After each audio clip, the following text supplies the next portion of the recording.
अब देखिए, जिस पर मैं पहले भी चर्चा कर रही थी कि इस बात का कंफर्मेशन तो वही कर सकते हैं, क्योंकि बाकी तो जितने लोग जितनी बातें कहेंगे वो सब अटकलें ही कहलाएंगी।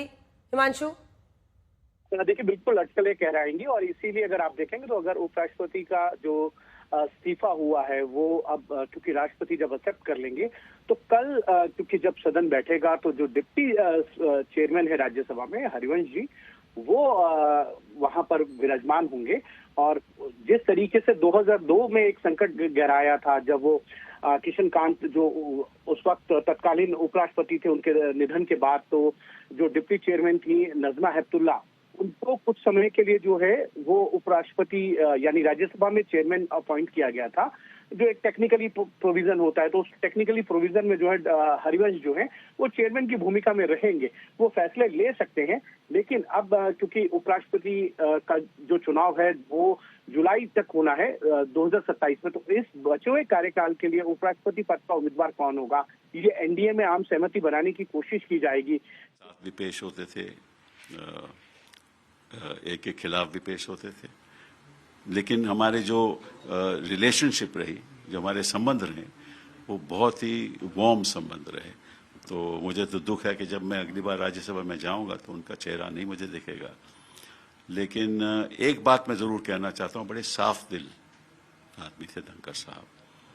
हमेशा जो बात उनके मन में थी वो कह देते थे, और खुलेआम कह देते थे, और संकोच नहीं करते थे। तो ये काबिल तारीफ है। और हम भी जब भी बात उनके पद के बारे में बोलते थे तो वो जवाब भी देते थे, लेकिन उनके मन में ये नहीं रहता था कि मैंने ऐसा बयान दिया है जो उनको अच्छा नहीं लगा। और हमेशा जब मुझे मौका मिलता था उनको चेंबर में मिलने का, तो हमेशा बड़े वार्म से मुझे मिलते थे, चाय वाय सब चीज़ पिलाते थे और याद करते थे हमारे संबंध जो रहते पुराने वर्षों में संबंध रहे। और जब भी मैंने वक्त मांगा कि मुझे थोड़ा वक्त दीजिए इस इशू पे बोलने के लिए, तो हमेशा उन्होंने हाँ की। और ख़ास तौर पे जब मुझे, क्योंकि मैं तो कोर्ट में प्रैक्टिस भी करता हूँ, तो कभी ऐसा होता है कि कोर्ट में मामला चल रहा हो और मेरा टाइम आ गया हो बोलने का, तो वो भी एडजस्ट कर देते थे। तो ये उनकी बड़ी खासियत थी। तो मुझे दुख है कि उन्होंने इस्तीफा दिया। 2027 तक उनका टेन्योर था, अचानक से इस्तीफा देना। आज पार्लियामेंट में भी वो मौजूद थे और आज हेल्थ के जो है कारण वो बता रहे हैं। क्या लगता है इसके पीछे और भी कुछ वजह है, क्योंकि सरकार है और सरकार। तो जो विपक्ष की तरफ से सांसद हैं वो सब आज जगदीप धनखड़ को लेकर उनकी खूब प्रशंसा कर रहे हैं। चर्चा हो रही थी कि इनके खिलाफ दस्तखत कर करके इम्पीचमेंट प्रोसेस लाने की बात थी, तब हरिवंश जी ने उसको रोका था। एक बार फिर से शरद आपके पास आते हुए, क्योंकि देखिए इस बात से कोई इनकार नहीं कर सकता है कि कई बार उनके जो सुर थे उसको लेकर चर्चाएं बहुत हो रही थी कि क्या बात है, लेकिन फिर मामला संभल जाता था। फिर कई बार लगता था कि ऑफ ट्रैक हुआ, फिर लगता था कि नहीं मामला ठीक चल रहा है। और इसी की वजह से आज लोग चर्चा कर रहे हैं कि क्या आज कुछ ऐसा हुआ है, सदन में भी जो कुछ हुआ, अगर उस पर आप नजर डालें आज, तो वो भी कुछ इशारे कर रहा है क्या शरद? देखिए, इमोशनल लेटर लिखा गया है और इस लग रहा है कि भावुकता में उन्होंने तुरंत ये पत्र लिखा और जारी किया। इनकी ड्राफ्टिंग बहुत शानदार है। ये मुझे लग रहा है ये लेटर उन्होंने मात्र 1 मिनट के अंदर लिख दिया होगा। उनकी भाषा और लिखने की शैली बहुत ही जोरदार है लीगल फील्ड में जो चर्चा होती है। लेकिन ये जिस तरह से सारे रिपोर्टर बता रहे हैं कि 6 बजे तक अपना काम कर रहे थे और ऐसे में ये पत्र आया है, तो निश्चित रूप से कहीं ना कहीं भावुकतावश लिखा गया है।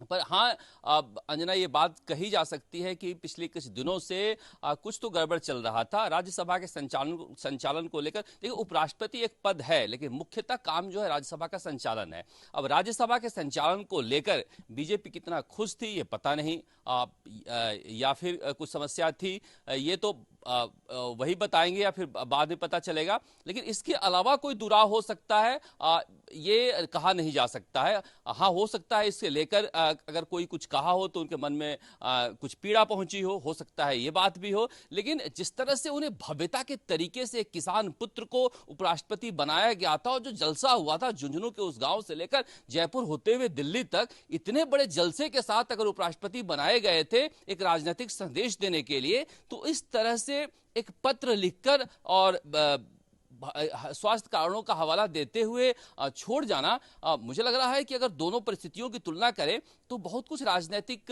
बातें इसमें निकल के आती है।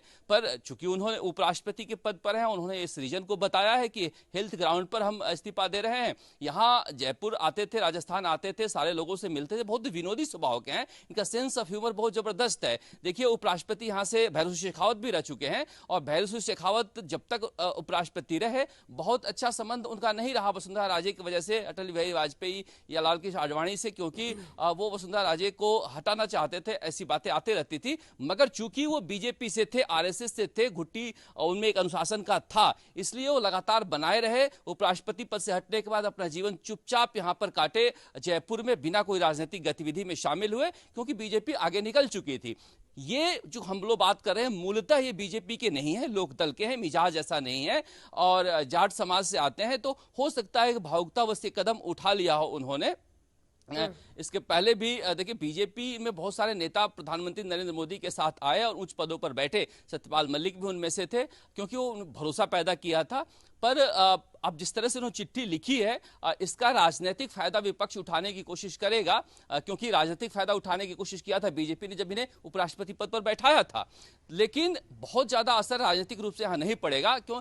बहुत लंबे समय से, मुझे लग रहा है कि 6 महीने के आसपास से ये सियासी गलियारों में चर्चा थी कि बहुत अच्छा संबंध नहीं रह गया है, क्योंकि पता चल जाता है कि आप बीजेपी राज है यहाँ पर, आप उपराष्ट्रपति हैं, तो संबंध अच्छे रहते हैं तो उसका असर दिखता है। देखिए राजनीतिक रूप से इतना तो समझ में आता है। तो मुझे लग रहा है कि कुछ चीजें हो रही थी, इसकी वजह से अचानक से इमोशनली इन्होंने चिट्ठी लिखी है। अब इसकी वजह क्या है? जी हाँ, यही बात जो आप कह रहे रशीद जी, आपके पास आते हुए इमोशनल तो है, कई बार उनकी बातों से भी झलक जाता है। मतलब अगर आप उनमें पार्लियामेंट में जो इतना उनका इंटरेक्शन रहता है तमाम सांसदों से, उनमें भी दिख जाता है, कई बार बहुत इमोशनल होकर भी बातें करते हैं। लेकिन अगर वाकई बहुत दिन से चल रहा था तो एक वजह यह भी हो सकती है कि पाइल अप होते होते चीजें यहां तक पहुंच गई। देखिए अंजना जी, अगर पहले से चल रहा होता तो सत्र शुरू होने से पहले इस्तीफा होता। दूसरी बात ये आप भी जानती है, इतने उन लोगों ने पार्टियां बदली, लीडरशिप के प्रति और विचारधारा को लेकर के भी उन्होंने काफी कुछ अपने आप को एडजस्ट किया। मुझे नहीं लगता कि बहुत ऐसी चीज हो सकती कि एकदम आहत होकर के इमोशनल हो। देखिए मैं सिर्फ ज्यादा बात नहीं करूंगा, एक वो ज़ौक़ दहलवी का शेर है, उससे आपको अगर इशारा मिले तो मिल जाए कि लाई हयात आई आए ले चली कज़ा चले, अपनी खुशी ना आए अपनी खुशी ना जाए। एक पॉलिटिकल लाइट वेट के लिए कोई ये वो नहीं होता, उसको जितना उसका अब कुछ पॉलिटिकल ऐसी दिगड़म बन रही होगी, इक्वेशन बन रही होगी, जहां एक किसी को महत्वपूर्ण पद पर बिठाना होगा और उसके लिए इनसे कहा गया कि चले जाएं। ये मुझे ऐसा लगता है कि ऐसा राजनीतिक पहलू उसका ये 2 कदम आगे तक बढ़ गए। आशुतोष जी कह रहे हैं नाराज होकर आप 2 कदम आगे बढ़ गए कि इनको बोल दिया गया कि इस्तीफा दीजिए, अब अगली बारी आपकी है। विनोद जी अनम्यूट करें, अनम्यूट कीजिए, अनम्यूट कीजिए। ये अटकलें जो है शुरू हो गई है राजनीतिक गलियारों में। किसी को बिठाना है, जो अपने रशीद भाई कह रहे हैं, यहाँ तक कि नीतीश कुमार का नाम चलने लगा है कि नीतीश कुमार को बिठाना है, बिहार में बीजेपी को अपना मुख्यमंत्री बनाना है, इसलिए धनखड़ जी से कहा गया इस्तीफा दे दीजिए। ये अटकलें ही है, मतलब मेरे पास कोई इसकी या किसी के पास कोई ऐसा ऑथेंटिक जानकारी नहीं है, लेकिन ये शुरू हो गया है। तो जो रशीद भाई कह रहे हैं, लेकिन मुझे एक बात जरूर लगती है कि विनोद जी अटकलें हैं या व्हाट्सएप अटकलें हैं या व्हाट्सएप फॉरवर्ड्स हैं? नहीं, व्हाट्सएप फॉरवर्ड नहीं, चूंकि जिन लोगों ने कहा है वो थोड़ा जिम्मेदार लोग हैं। मैसेज तो व्हाट्सएप से ही आता है, लेकिन कुछ मैसेज आते हैं बिना नाम के, बिना उसके आते हैं, वो तो व्हाट्सएप यूनिवर्सिटी वाले होते हैं। लेकिन जो कोई अगर आपका क्रेडिबल कोई व्यक्ति हो और उस तरह भेजे तो आप कह सकते हैं कि उसकी बात कर सकते हैं। लेकिन मैं अभी इसको अटकल इसलिए कर रहा हूँ कि अभी इस तरह का कोई बहुत ऑथेंटिक वो आया नहीं। तो हम लोगों ने मनोज जी की फोटो थोड़ी वीडियो चला दी, उसके बाद से मुझे मैसेज आने लगे कि इनको बना रहे हैं क्या, तो एक से एक बातें होती है। विजय जी अब आपका चांस है, आपको क्या समझ में आ रहा है? मैं तो ये कह रहा हूँ कि वो इतने स्ट्रॉन्ग हेडेड लोगों में से हैं कि आसानी से न तो वो इस्तीफा दे सकते हैं न उनको हटाया जा सकता है, दोनों बातें, समझे। लेकिन कोई बड़ा कारण रहा होगा, और आज का कारण यदि समझते हैं तो ये जो सारा मसला हुआ जो सुप्रीम कोर्ट वर्सेस लेजिस्लेटिव का चल रहा है, जिसको लीड ही धनखड़ साहब कर रहे थे, क्या वो बड़ी वजह बनी है? क्या प्रधानमंत्री के साथ या किसी के साथ इस पर कोई चर्चा हुई है? जस्टिस वर्मा को लेकर भी बात हुई है, लेकिन वो इमोशनल होकर किसी के कहने में, किसी के दबाव में वो इस्तीफा नहीं दे सकते। मैं इतना समझता हूँ वो स्ट्रॉन्ग हेडेड लोगों में से हैं और बड़े फाइटर किस्म के लोगों में से हैं। वो ह्यूमरस होना अलग बात है, ह्यूमर उनमें है, ये साफ बात है। हाँ, लेकिन आप उनको देखिए, मतलब आप पश्चिम बंगाल से आप देखिए यहाँ तक का उनका सफर, और पश्चिम बंगाल में भी अपनी सरकार की तरफ से उनको जितनी लड़ाइयां लड़नी थी वो लगातार ममता बनर्जी से टकराते रहे। यहाँ पर भी सांसदों के साथ, उनको विपक्षी सांसदों के साथ जो सख्त तेवर अपनाना था हंगामे के बाद, वो ऑल आउट इनफैक्ट कई मुद्दों पर गए। हिमांशु, लेकिन देखिए वो एक संवैधानिक पद पर थे और अब पद छोड़ने का उन्होंने फैसला लिया है, तो जो चिट्ठी उन्होंने लिखी है उसका सम्मान भी होना चाहिए। ऐसे में अगर उनके हेल्थ रिकॉर्ड्स को देखें तो हार्ट की प्रॉब्लम और यूरोलॉजी को भी रिलेटेड कोई प्रॉब्लम उनको थी क्या, कि जून के महीने में वो गए थे? उनके हेल्थ को लेकर क्या क्या कंसर्न्स थे और क्या क्या जानकारियां हैं? देखिए, मार्च में वो हॉस्पिटलाइज हुए थे एम्स में, हम सब जानते हैं, और लगभग 1 हफ्ते के करीब जो है वो हॉस्पिटलाइज रहे।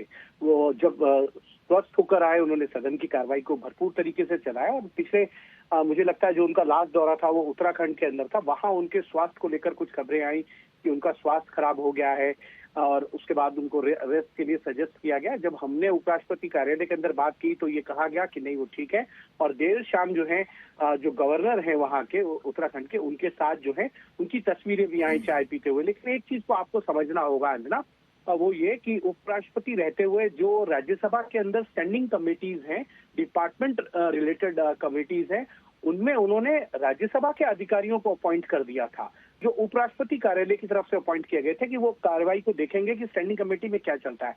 इसको लेकर विपक्षी दलों ने आपत्ति दर्ज कराई थी, और यहाँ तक कि भारतीय जनता पार्टी के भी जो सांसद थे वो थोड़े असहज थे। वो ये कहते थे कि देखिए, ये ठीक नहीं है कि राज्यसभा के कार्यालय की तरफ से, उपराष्ट्रपति की तरफ से जो है स्टैंडिंग कमेटी के अंदर जो है, क्योंकि अगर आप देखें तो स्टैंडिंग कमेटी के चेयरमैन होते हैं और 30 मेंबर होते हैं, 10 राज्यसभा के और 20 जो हैं वो लोकसभा के, और उसके अलावा अंडर सेक्रेटरी से लेके पार्लियामेंट के तमाम लोग रहते हैं।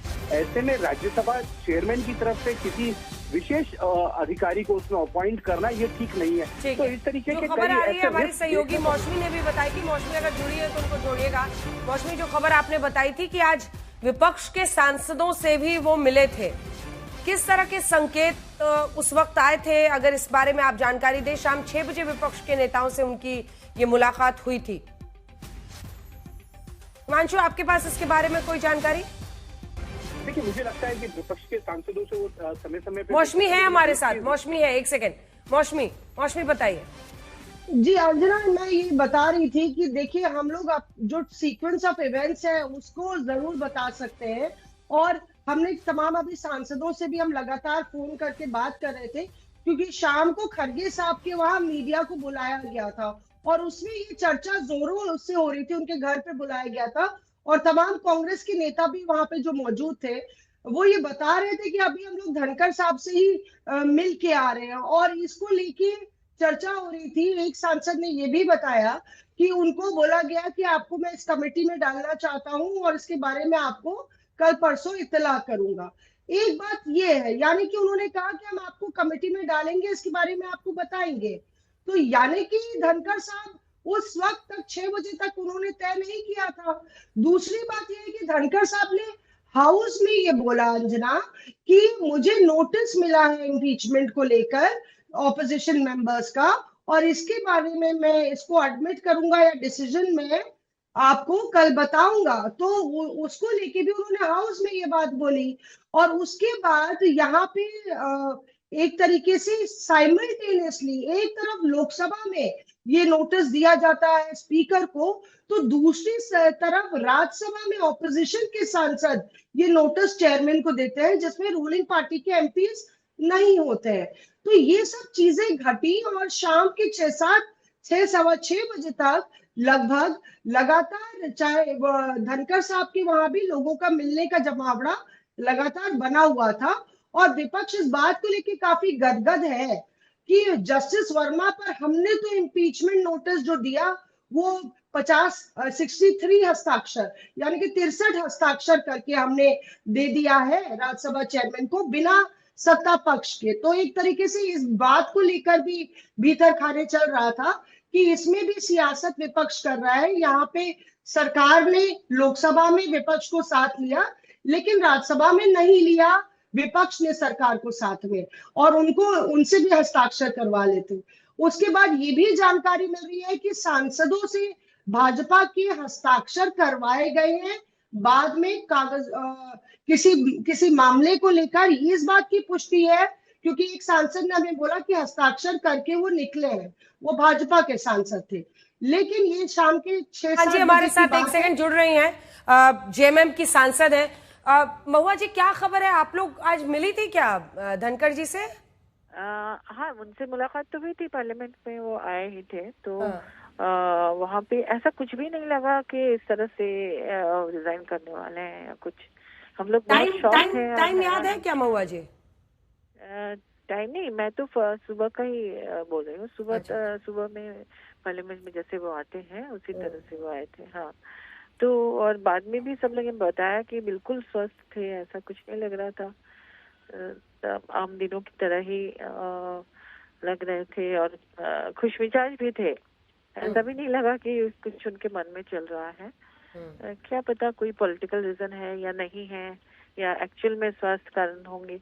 लेकिन स्वास्थ्य कारणों में तो देखिए ट्रीटमेंट तो होता ही है, कितने ज्यादा एज में भी लोग काम करते ही हैं, और उनका ऐसा भी नहीं था कि पता नहीं, हमें तो अभी तक विश्वास नहीं हो रहा है कि ऐसा उन्होंने किया है।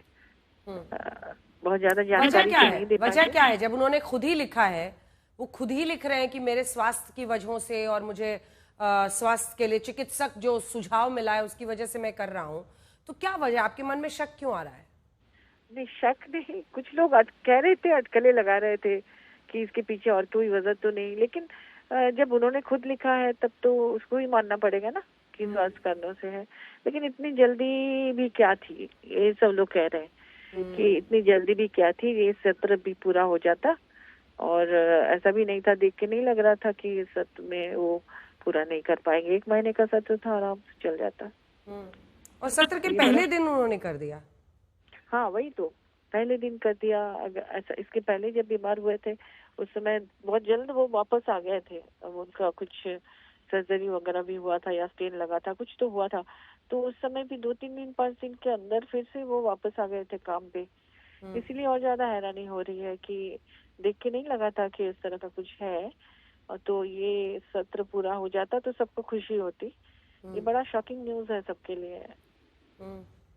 इसके अलावा आपकी विपक्ष के किसी अन्य सांसद से बात हुई हो, राज्यसभा के किसी सांसद से बात हुई हो जो कुछ बता रहे हो? क्या कुछ ऐसी चर्चा हुई थी? क्या कमेटी को लेकर आज उन्होंने बात की थी, जो जस्टिस वर्मा के इम्पीचमेंट के लिए कमेटी बनाने की बात है? कुछ भी एक्स्ट्रा इन्फॉर्मेशन महुआ जी? नहीं, ऐसा कुछ नहीं।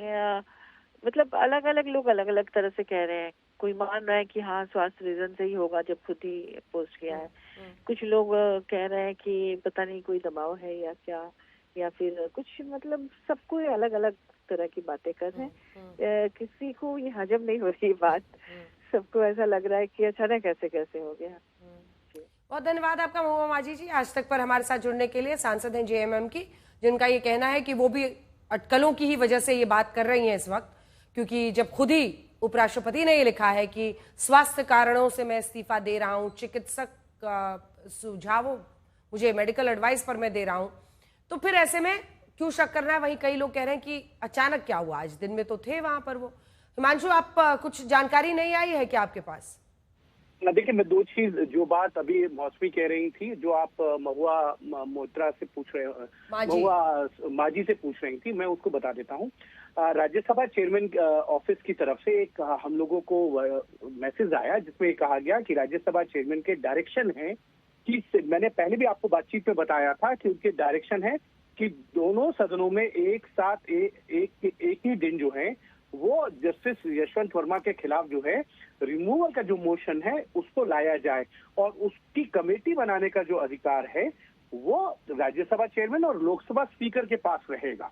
ये इंस्ट्रक्शन के तौर पर जब आया तो ये बताता है कि किस तरीके के थोड़े से रिफ्ट जो है जरूर रहे होंगे, क्योंकि अगर एक सदन में आप मोशन लेकर आए हैं और उसमें कमेटी बनाने का अधिकार चेयरमैन के पास होता है। इससे पहले जब जस्टिस सौमित्रो सेन के खिलाफ मोशन लाया गया था, वो राज्यसभा में लाया गया था।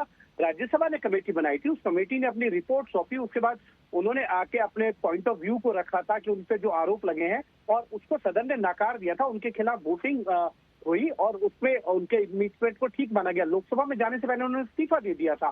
तो जब एक सदन से दूसरे सदन में पास होने के बाद जा रहा था, तो उसमें ये कहना कि एक ही साथ एक ही दिन दोनों ही सदनों में एक साथ मोशन आया और कमेटी बनाने का जो राइट है वो राज्यसभा चेयरमैन और लोकसभा स्पीकर के पास होना चाहिए कॉन्स्टिट्यूट करने के लिए। तो तमाम ऐसी चीजें जरूर लगती हैं कि कुछ रिफ्ट रहे होंगे। लेकिन एक अभी अभी अभी कुछ भी देखिए प्रामाणिक रूप से कहना मुश्किल है। 3-4 बड़ी बातें हैं। एक तो उपराष्ट्रपति संवैधानिक पद पर, और लंबा उनका इतिहास रहा है, मतलब एक अधिवक्ता के तौर पर भी आप उनका पूरा करियर देखिए और उसके बाद से राजनीतिक रूप से भी। और भाई कई बार कानूनी सलाह के लिए भी बीजेपी के वरिष्ठतम नेता भी उनको फोन करके चर्चा करते थे कि क्या करना चाहिए। लेकिन ये सब एक तरफ है, दूसरी तरफ वो खुद ही लिखते हैं कि मैं मेडिकल कारणों से ये इस्तीफा दे रहा हूं। लेकिन तीसरी तरफ अटकलें ये लगाई जा रही हैं कि शाम तक वो आज थे सदन में, कमेटी के गठन की बात तक हो रही थी, ऐसे में अचानक क्या हुआ। लेकिन ये भी एक सच्चाई है कि हृदय में कुछ तकलीफ की वजह से, हार्ट एलिमेंट्स की वजह से वो 2-3 बार अस्पताल पिछले 1-2 साल में गए हैं। बहरहाल जल्दी से आपको सुना देते हैं। जगदीप धनखड़ अगर अपने खास अंदाज के लिए जाने जाते थे तो उनका एक तरीका भी था, उनकी कई बार तो पार्लियामेंट की स्पीचेस वायरल हुई हैं, सुनिए। कल ही विनंती की, आप जरा गुस्से में थे शायद। I am a married man for more than 45 years. मैं कभी गुस्सा नहीं करता सर, ट्रस्ट मी। आप गुस्सा नहीं करते, दिखाते नहीं, लेकिन बराबर अंदर से करते हो। यदि अगर मैं वकील नहीं बनता तो कहीं न कहीं एक्टिंग जरूर करता।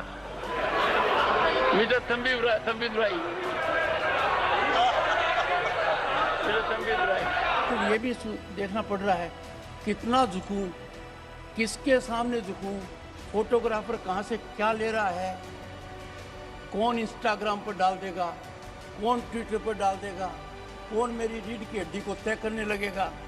तो मैं बताना चाहता हूं, झुकना और नमस्कार करना मेरी आदत है। ये नहीं देखता सामने कौन है। I know that your heart is very large, but that is that side, not this side. Biologically, heart is on the left side. My heart is this side, sir. No, that's why you always move like this. You always... मेरे को भी माननीय खड़गे जी से प्रेरणा मिल गई और मेरे में भी कुछ शायद जाग गया।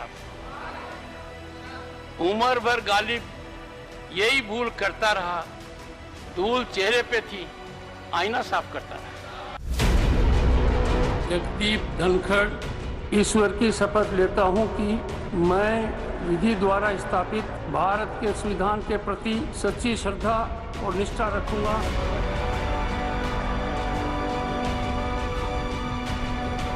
मेरे मेंबर को सुन लो, वन सेकंड, ऑनरेबल मेंबर। इतना तो तय है, जब तक वो खुद साफ स्पष्ट तरीके से नहीं बताते हैं कि क्या वजह रही है, तो संवैधानिक पद पर है, उनकी बात मानी जाएगी। लेकिन अटकलें बहुत ज्यादा लगाई जा रही हैं और ऐसे वक्त पर जितने मुंह उतनी बातें होंगी। विनोद जी, अब तो आप बात कर रहे थे कि जो मैसेज दे रहा है व्हाट्सएप पर ही दे रहा है। अभी तो कुछ ऐसे ज्ञानी लोग हैं जो मुझे बता रहे हैं कि इनको अगला बीजेपी का अध्यक्ष बनाना है, इसलिए इस्तीफा दिया। मतलब ये जो आजकल चला है, जब वो खुद ही स्वास्थ्य कारण बता रहे हैं तो ये कैसे होगा। तो ये शुरू हो गया है। अब ज्ञानी लोगों की बात तो छोड़ दीजिए, तो क्योंकि वो तो कुछ भी बता सकते हैं। लेकिन इतना मैं कह सकता हूं कि जो व्यक्ति, जब उनके खिलाफ नो कॉन्फिडेंस का मोशन नोटिस आया था, अविश्वास प्रस्ताव का नोटिस आया था, तब उन्होंने उसका डटकर सामना किया। तब उनके हेल्थ उनकी आड़े नहीं आई, तब कोई दबाव उन्होंने महसूस नहीं किया किसी तरह का। तो और यहाँ तक कि एक दिन के लिए हाउस भी नहीं छोड़ा उन्होंने, और वो छेड़ते ही रहे। तो कुल मिला के ऐसे में ऐसे व्यक्ति का अचानक इस्तीफा देना ये सवालों को तो जन्म देता है। और निश्चित रूप से मुझे लगता है कि ये बहुत इतना आसान नहीं है इसको समझना कि सिर्फ स्वास्थ्य कारणों से इस्तीफा दिया है। अभी मेरी बात हुई थोड़ी देर पहले एक अधिकारी से जो पार्लियामेंट में तैनात है, उन्होंने कहा कि बिल्कुल आज वो फिट थे, कोई दिक्कत नहीं थी और बहुत सामान्य रूप से कामकाज किया। ऐसा भी नहीं कोई उनके ऊपर अचानक कोई दौरा पड़ा हो या कोई थकान हो या कोई बीमारी हो या बुखार आया हो, ऐसा कुछ नहीं था, वो बिल्कुल फिट थे। तो मुझे लगता है कुछ ना कुछ इसमें गंभीर बात जरूर है। विजय जी, जरूरी नहीं है कि उनको बताना पड़े कि क्या हो रहा, ये अपने आप आई जाएगी बात तो कि उनको किस वजह से इस्तीफा देना पड़ा। स्वास्थ्य का कारण लिखना एक वाजिब कारण लगता है कि वो किसी तरह के उसमें विवाद, कोई कारण तो नहीं लिखेंगे इस्तीफे का, एक कारण लिख दिया उन्होंने स्वास्थ्य की वजह से, लेकिन स्वास्थ्य उनका कारण नहीं हो सकता। मैं फिर से आपको जोर दे रहा हूं कि जगदीप धनखड़ को समझिए, वो बहुत स्ट्रॉन्ग हेडेड फाइटर किस्म का लीडर है और वो इतनी आसानी से हार मानने वाला नहीं है। कोई बड़ा कारण रहा होगा और कोई कहने से भी नहीं, वो खुद ही उनके दिमाग में ये बात आई होगी कि नहीं, इस बात पर मैं नहीं झुक सकता। अभी आपने उनको दिखाया कि वो झुकने और नमस्कार करने की बात कर रहे हैं, लेकिन वो झुकने वाले लोगों में से नहीं है और कोई ऐसी बात अटकी होगी जिस पर उनको झुकना गवारा नहीं होगा। ये एक महत्वपूर्ण बात मैं समझ में आती है जो लगती है राजस्थान। आप सोचिए, एक सरकार में दो लोग लोकसभा और राज्यसभा दोनों के चेयर पर राजस्थान के लोग बैठे हों, 75 साल में कभी ऐसा नहीं हुआ। तो एक ऐसी पसंद प्रधानमंत्री कर रहे हो उसके बाद, और वो लगातार लड़ रहे हो, जैसा अभी इम्पीचमेंट की बात हुई कि उनके खिलाफ इम्पीचमेंट आ रहा है, उस पर उन्होंने इस्तीफा नहीं दिया। जुडिशरी को लेकर भी वो लगातार लड़ाई लड़ते रहे। सस्पेंशन पर कितना सांसदों ने इनके खिलाफ बोला है, कुछ हमारे माननीय सांसद ने तो एक बार मिमिक्री भी उनको लेकर की थी। इसलिए मुझे लगता है कोई बड़ी वजह रही होगी। और ये भी समझिए 75 साल में ये पहला मौका है जब किसी उपराष्ट्रपति ने किसी कारण को बताकर स्वास्थ्य कारण से इस्तीफा दिया है, जिस पर हम और हिमांशु पहले भी बात कर रहे थे। हिमांशु, देखिए, जो मोटी मोटी तौर पर बातें हैं, जितने लोग इनको जानते हैं, और ये तो मतलब इतने अप्रोचेबल तरह के व्यक्ति थे कि उपराष्ट्रपति बनने के बाद भी मैंने कई जगहों पर इनको देखा है। लोग कोई इनको घर पर बुला ले, छठ पर्व में बुला ले, हर जगह ये पहुंचते थे। अब क्या समझ में आ रहा है, चूंकि हम लोग बुलेटिन के अंत की तरफ पहुंच रहे हैं, इन टोटालिटी क्या दिख रहा है? देखिए, मुझे लगता है कुछ चीजें होंगी और ये सबसे बड़े कारण होंगे कि जगदीप धनखड़ को इस्तीफा देना पड़ा। और स्वास्थ्य कारण बताना पड़ता है जब आप इस्तीफा देते हैं, क्योंकि आप संवैधानिक पद पर हैं। मैंने एक आपको कुछ देर पहले एक एग्जांपल दिया था, 2004 में जब भारतीय जनता पार्टी वेंकैया नायडू के नेतृत्व में चुनाव हार गई थी, तब उन्होंने ये कहते हुए इस्तीफा दे दिया था कि मेरी जो धर्म पत्नी है उनका स्वास्थ्य ठीक नहीं है, इसलिए वो इस्तीफा दे रहे हैं। उसके बाद लालकृष्ण आडवाणी, जो भारतीय जनता पार्टी के वरिष्ठ नेता हैं, वो अध्यक्ष पद पर भी आए। और उसके बाद जो है, अगर आप देखेंगे तो उन्होंने वेंकैया नायडू जो है लालकृष्ण आडवाणी की टीम में कार्यकारी अध्यक्ष के तौर पर, माफ कीजिएगा, उपाध्यक्ष के तौर पर, वरिष्ठ उपाध्यक्ष के तौर पर वो काम कर रहे थे। तो ये कहना पड़ता है, अगर बहुत सी चीजें होती हैं, कोई ऐसी चीज होगी जिसको पब्लिक डोमेन में ना लाना चाहते हो, आज नहीं लाना चाहते हो, लेकिन हो सकता है आने वाले दिनों में वो पब्लिक प्रोग्राम में या किसी किताब के माध्यम से जो है वो अपने दिल की जो व्यथा है या जो सच्चाई है उसको लेकर आए कि आगे आने वाले दिनों में क्या कारण रहे हैं कि उनको इस्तीफा देना पड़ा। स्वास्थ्य कारण ठीक है, उनका स्वास्थ्य, वो मार्च में हॉस्पिटलाइज हुए, उत्तराखंड में उनका थोड़ा सा स्वास्थ्य बिगड़ा था इस तरीके से, क्योंकि एक उम्र भी है। और लेकिन जिस तरीके से वो एक्टिव रहते थे, मैंने आज तक के इतिहास में कभी नहीं देखा कि कोई उपराष्ट्रपति प्रतिदिन सदन में लगातार बैठते हों। हमेशा ये होता था कि उपराष्ट्रपति जो है क्वेश्चन आवर में बैठते थे, उसके बाद ट्रैवल भी बहुत करते थे, ट्रैवल भी बहुत करते थे जी, ट्रैवल भी बहुत करते थे, ट्रैवल बहुत करते थे। जब मैं उनसे मिलने गया था, जब मैं आपको बता रहा हूँ कि ऑपरेशन सिंदूर के बाद कैबिनेट की बैठक हो रही थी, उस दौरान मैंने उनसे मुलाकात की थी, तो उन्होंने कहा था कि कई जगहों से मुझे इस तरीके के निमंत्रण आते हैं जहां प्रोटोकॉल के, जो मेरे प्रोटोकॉल है उसके नियम पूरे नहीं होते, लेकिन लोग बुलाते हैं प्यार से, तो मैं चला जाता हूँ। अब जल्दी से प्रोटोकॉल को जो संभावित लोग हैं उन पर बात करते हैं, क्योंकि अब आगे अगला उपराष्ट्रपति बनना है। विनोद जी, क्या समझ में आ रहा है? संभावित लोगों में तो वही आप ज्ञानी लोग व्हाट्सएप पे तमाम नाम लिख रहे हैं। अब ये एक नाम, एक ज्ञानी हमारे मित्र है, उन्होंने एक नाम भेजा है कि नीतीश कुमार उपराष्ट्रपति, निशांत कुमार मुख्यमंत्री बिहार के। दूसरा नाम भेजा है रामनाथ ठाकुर का, जो कर्पूरी ठाकुर के बेटे हैं। लेकिन मुझे लगता है कि उपराष्ट्रपति, कई लोग सोशल मीडिया पर भी रामनाथ ठाकुर जी का नाम लिख रहे हैं, कई लोग सोशल मीडिया पर लिख रहे हैं, क्योंकि सबको लगता है कि मामला सही निकल गया तो फिर हमने कहा था वाला व्यक्ति होगा। अच्छा, ये संवैधानिक पद है, वो बीजेपी अपने व्यक्ति को किसी व्यक्ति को देगी। और राज्यसभा में उनको चाहिए भी एक स्ट्रॉन्ग मैन वहां पर चाहिए जो कि इसको चलाएगी। देखिए नॉन बीजेपी वालों को संवैधानिक पद देकर के कोई बहुत अच्छा अनुभव नहीं रहा है मोदी सरकार का। सतपाल मलिक जी का उदाहरण है, अब धनखड़ साहब ने जिस तरह इस्तीफा दिया उस पर भी सवाल उठ रहे हैं। तो अब वो मुझे लगता है कि कहते हैं ना दूध से जरा, तो ये पद जो है किसी बीजेपी के ही नेता को मिलेगा। मेरा राजनीतिक समझ तो यही कहती है। विजय जी, आर्य हिमांशु। मैं समझता हूँ कि उपराष्ट्रपति यदि कोई होगा तो वो बीजेपी से ही होगा। एक चर्चा अभी पिछले दिनों मतलब इनके इस्तीफे से पहले था कि 2027 तक भी कौन बनेगा, तो उसमें भारत सरकार में एक मंत्री हैं, महिला मंत्री हैं, उनका नाम बड़ी चर्चा में था।